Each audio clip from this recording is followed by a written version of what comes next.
Quando se trata do seu filho, o que você é capaz de fazer? É sobre isso que eu quero conversar com você hoje.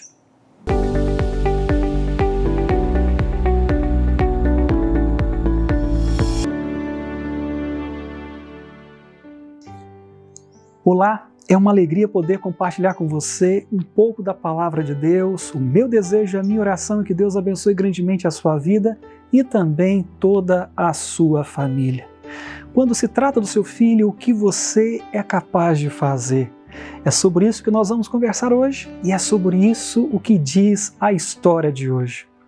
No Evangelho de João, no capítulo 4, a partir do versículo 46, nós encontramos o segundo milagre que Jesus realizou lá em Caná da Galileia. Tudo se passou na casa de um pai, tudo aconteceu na casa de um pai desesperado, cujo filho, a criança, estava com uma febre muito alta.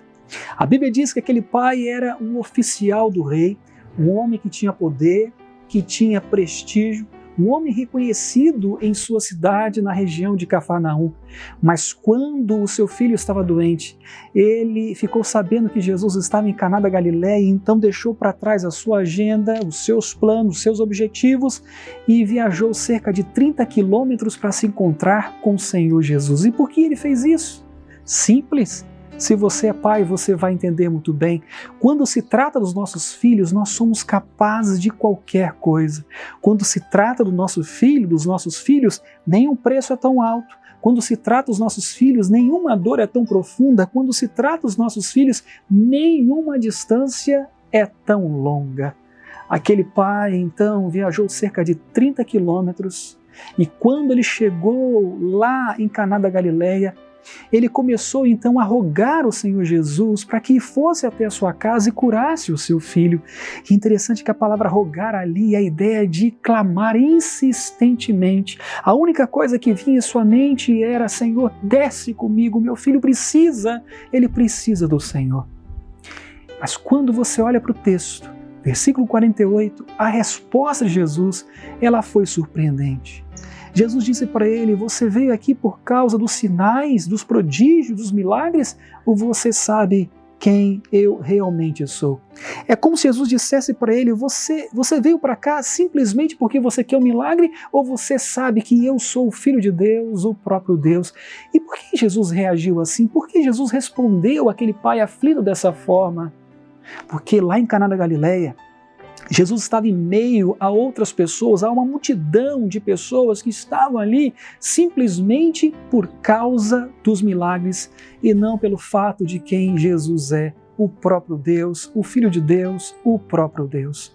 Mas a resposta daquele pai foi extraordinária. Versículo 49, ele disse o seguinte para o Senhor Jesus: Senhor, eu não sei do que o Senhor está falando, mas eu sei de uma coisa: se o Senhor não descer comigo depressa, se o Senhor não for agora, o meu filho vai morrer.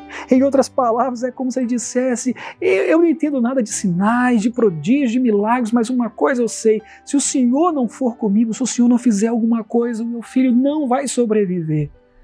Jesus então, versículo 49, respondeu para ele: vai, teu filho vive. E então a Bíblia diz que aquele pai viajou mais 30 quilômetros, simplesmente com a palavra de Jesus, sem nenhuma garantia de que o menino estivesse curado. E diz então o texto que quando ele se aproximava de sua casa, os servos lhe vieram ao encontro, e eu posso imaginar o coração daquele pai desesperado: e agora? Será que meu filho morreu? E antes que ele perguntasse qualquer coisa, os servos disseram para ele: mestre, teu filho está vivo. E ele então perguntou para os servos quando foi que ele começou a melhorar. Perceba, na cabeça dele, a febre foi deixando o menino devagar. Mas os servos lhe disseram, versículo 52, não, mestre, não foi assim não. Ontem, à hora 7ª, a febre o deixou de uma vez por todas. Foi automático, foi instantâneo, foi ontem, à hora 7ª. Então diz o versículo 53 que ele parou por um momento e começou a calcular. 1ª hora, 2ª hora, 3ª hora, 4ª, 5ª, 6ª hora, hora 7ª, e ele então concluiu que foi exatamente a hora em que Jesus disse para ele: vai, teu filho vive.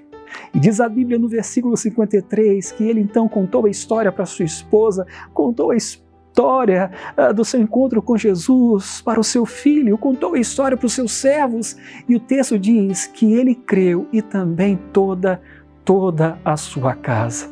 Então João nos diz, no versículo 54, que aquele então foi o segundo milagre que Jesus realizou em Caná da Galileia. O que é que nós podemos aprender com esse texto? Há várias lições que nós podemos aprender e tirar desse texto, mas eu quero destacar duas hoje. A primeira lição é que todo milagre acontece a partir de um grande problema. E isso significa que se você hoje está enfrentando um grande problema, pode ser o início de um milagre extraordinário que Deus quer realizar em sua vida. E a segunda lição que nós aprendemos é que a cura física é algo muito bom. O milagre físico de uma cura é algo muito bom. Mas a cura espiritual, a salvação de uma alma, de uma família, é algo muito melhor. E eu não posso terminar a mensagem hoje sem antes perguntar para você: você já experimentou esse milagre? Você já experimentou a cura, o milagre da salvação em sua vida? O meu desejo e a minha oração é que a sua resposta seja sim. Eu já experimentei esse milagre, o milagre da salvação. Jesus é o Senhor e o Salvador da minha alma.